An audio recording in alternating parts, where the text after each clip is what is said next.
نہیں، ہم کو خط اعتراض نہیں ہے. آپ صرف ان 3 ممالک کے ہی ہندوؤں کو اور دوسرے مذہب کے تعلق رکھنے والوں کو کیوں اس ملک کا شہری بنانا چاہتے ہیں؟ آپ ساری دنیا کے ہندوؤں کو ہندوستان کی شہریت دیجیے، ہم کو کوئی اعتراض نہیں ہے. بھائی سے تو مسلمان کہوں گا. ہمارا اعتراض اس بات پر ہے کہ یہ قانون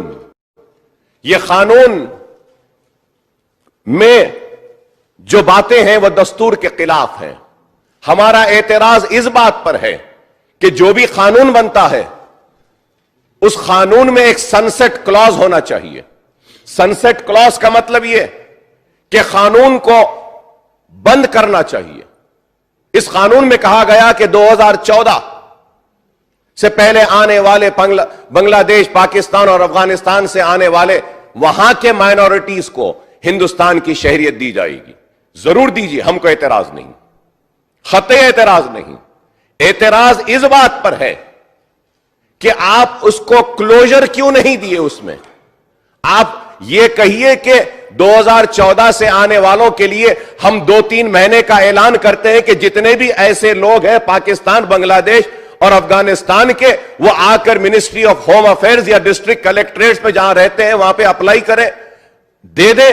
اس کے بعد اس کی اسکروٹننگ ہوگی اور اسکروٹننگ کے بعد ان سب کو شہریت دے دی جائے گی.